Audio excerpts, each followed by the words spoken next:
Ratusan rumah terendam banjir di Pandeglang, Banten.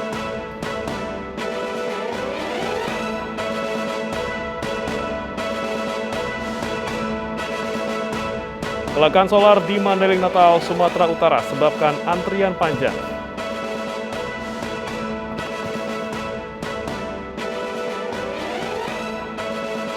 Fabio Quartararo menjadi yang tercepat dalam kualifikasi MotoGP Mandalika 2022.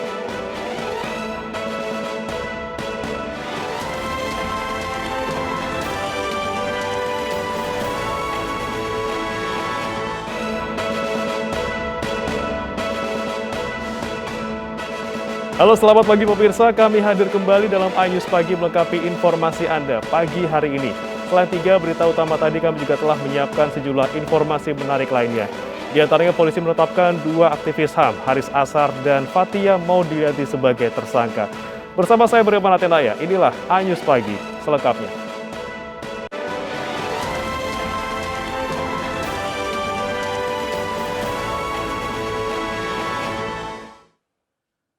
Informasi pertama pemirsa, belasan rumah di permukiman padat penduduk kawasan Duripulo, Gambir, Jakarta Pusat ludes terbakar. Seorang warga dievakuasi ke rumah sakit lantaran terjatuh dari atap rumah saat membantu proses pemadaman.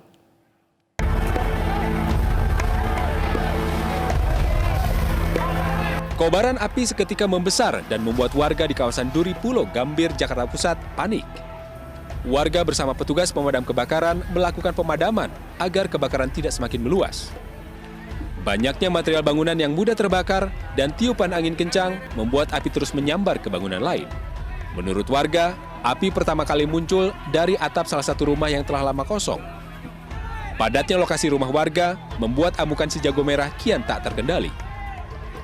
Katanya sih dari rumah ini yang habis duluan tuh, yang habis duluan. Ini apa ya, rumah kontrakan? Ya. Nah, itu ada orangnya apa enggak? Kayaknya sih ada, cuman pada kagak tahu. Makanya habis duluan itu rumah. Salah seorang warga bahkan harus dievakuasi ke rumah sakit lantaran terjatuh dari atap rumah saat membantu proses pemadaman. 12 mobil pemadam kebakaran yang dikerahkan ke lokasi akhirnya berhasil menjinakkan api selang setengah jam kemudian. Hingga kini belum diketahui penyebab pasti kebakaran. Dari Jakarta Pusat, Rani Sanjaya, iNews melaporkan. Kebakaran juga melanda sebuah rumah di Jalan Seruni, Kecamatan Duren Sawit, Jakarta Timur. Kebakaran diduga terjadi akibat korsleting listrik yang menghanguskan lantai 2 rumah tersebut.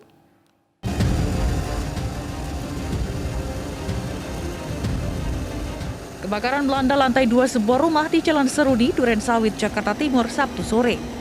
Api menghanguskan bagian kamar di lantai 2 rumah hingga membuat asap tebal mengepul. Api berhasil dilokalisir petugas dari Sudin Damkar sektor Duren Sawit sehingga tidak merambat ke rumah yang lain. Api dipadamkan selama 1 jam dengan 11 unit mobil pemadam kebakaran. Diduga kebakaran akibat korsleting listrik di bagian toren air. Yang terbakar adalah rumah tinggal. Dugaan kita sementara korsleting dari listrik yang masuk yang mengalirkan air ke toren. Untuk yang terbakar hanya lantai 2 aja atau seluruh rumah, Pak? Hanya lantai 2 aja. Tidak ada korban jiwa dalam kebakaran ini karena sebelum api membesar, penghuni sudah mengevakuasi diri keluar rumah. Dari Jakarta, Rio Manik, iNews melaporkan. Sementara itu pemirsa, 1 orang tewas akibat kebakaran yang melanda permukiman padat penduduk di Cipete Utara, Jakarta Selatan. Korban tewas terjebak api di dalam kamar kos.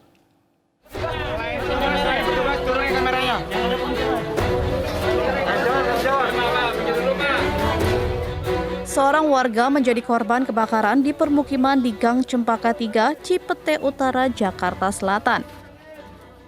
Korban diketahui bernama Aci, berusia 20 tahun, ditemukan tewas di dalam kamar kos yang terbakar. Diduga korban terjebak kobaran api dan tertimpa reruntuhan atap bangunan. Menurut warga, korban sebelumnya sempat keluar dari kamar kosnya. Namun masuk ke lokasi kebakaran diduga untuk mengambil barang berharga. Jenazah korban dievakuasi ke Rumah Sakit Fatmawati, Jakarta Selatan untuk diotopsi. setelah kemudian pendinginan, dinyatakan mau ada pendinginan, ada mayit. Dan saya koordinasi lagi sama Pak RT. Pak RT sendiri bingung, kok ada mayit? Ternyata mayit itu yang kos. Nah, informasi masyarakat sebetulnya sudah keluar. Entah gimana dibilang udah pendinginan, udah tidak ada api, dia masuk lagi.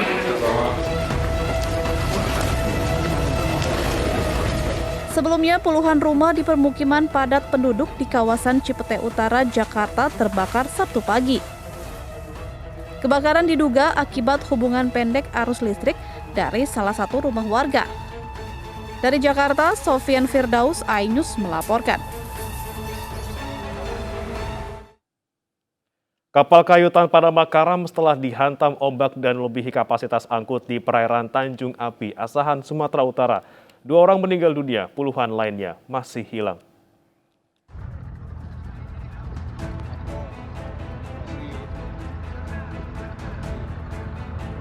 Inilah detik-detik saat petugas Basarnas Tanjung Balai Asahan mengevakuasi 63 orang yang berhasil diselamatkan nelayan saat kapal yang mereka tumpangi karam di perairan Tanjung Api, Asahan, Sumatera Utara.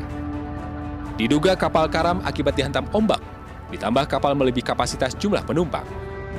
Para penumpang diduga merupakan calon pekerja migran Indonesia yang akan berangkat ke Malaysia secara ilegal. Kapal diduga berangkat ke Malaysia melalui jalur tikus di Asahan.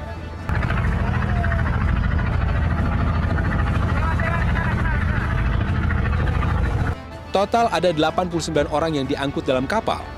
61 orang ditemukan dalam keadaan selamat, 2 meninggal. Sedangkan 26 orang hilang dan masih dalam pencarian. 63 korban, di mana 61 selamat dan 2 korban dalam keadaan meninggal dunia. Jumlah seluruhnya berapa? 2 pekerja kamar mesin kapal pengangkut PMI berhasil diamankan petugas. Hingga kini, petugas gabungan masih melakukan pencarian terhadap korban hilang. Dari Asahan, Sumatera Utara, Ulil Amri, iNews melaporkan. Hujan yang melanda Pandeglang, Banten menyebabkan Sungai Cipunten Agung meluap. Akibatnya ratusan rumah di 3 kecamatan terendam air hingga setinggi 2 meter.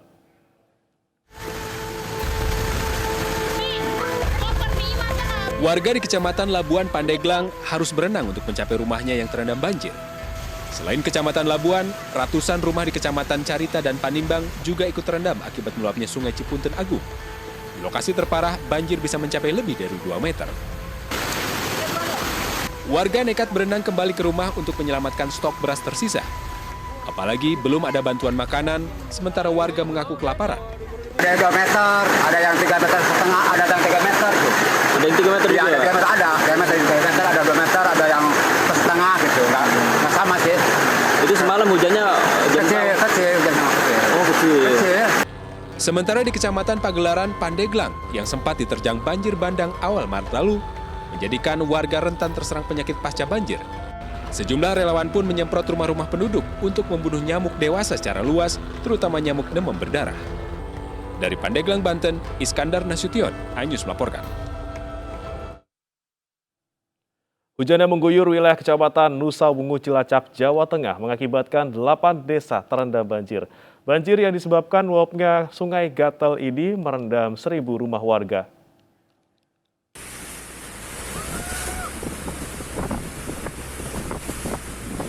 Banjir menggenangi 8 desa di Kecamatan Nusa Wungu, Cilacap, Jawa Tengah sejak Kamis lalu. Genangan banjir mengakibatkan jalan-jalan antar desa terendam hingga ketinggian hampir 1 meter. Akibat genangan banjir ini, aktivitas warga terganggu. Sebagian warga terpaksa menggunakan rakit untuk beraktivitas. Banjir ini disebabkan oleh hujan dengan intensitas tinggi yang mengakibatkan Sungai Gatel meluap. Hingga kini, warga enggan untuk mengungsi dan bertahan di rumah masing-masing. Ya sementara sih belum mengungsi lah, masih bisa. Kalau untuk rumah saya sendiri sih masih belum masuk, cuma kalau ke timur lagi sih banyak yang terendam. Kurang lebih 8 desa terdampak, ya 8 desa terdampak. Pada hari ini memang tidak ada pengungsian, ya. Pada hari ini tidak ada pengungsian, namun masyarakat masih bertahan di rumah masing-masing. BPBD Cilacap telah menyalurkan bantuan terutama makanan kepada para warga yang terdampak banjir. Dari Cilacap, Jawa Tengah, Heri Susanto melaporkan. Banjir dengan ketinggian air hingga 2 meter menyebabkan ratusan warga di kota Senggata dievakuasi tim gabungan Basarnas. Lebih dari 200 jiwa berhasil dievakuasi dari 5 titik terparah yang terendam banjir.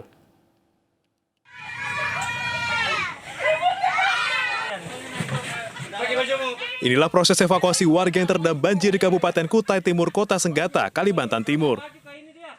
Ketinggian air bahkan mencapai 2 meter. Proses evakuasi dilakukan oleh tim gabungan dan tim SAR terhadap ratusan warga yang terjebak banjir di wilayah Kecamatan Senggata Selatan dan Utara. Lebih dari 200 jiwa berhasil dievakuasi dari 5 titik terparah yang terendam banjir.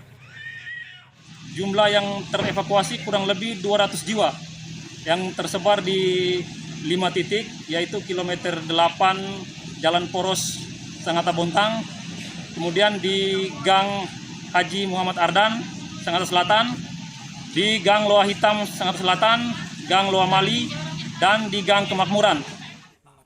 Hingga kini, proses evakuasi masih terus dilakukan oleh tim gabungan. Banyaknya permintaan warga membuat tim SAR terus bergerak cepat melakukan penyisiran. Dari Kutai Timur, Kalimantan Timur, Zulfikar, iNews melaporkan. Masih terkait dengan cuaca buruk, pemirsa, hujan lebat disertai angin kencang yang terjadi di kota Sidoarjo, Jawa Timur mengakibatkan beberapa pohon tumbang di jalan protokol. Dan bahkan ada 1 unit mobil warga yang rusak akibat tertimpa pohon.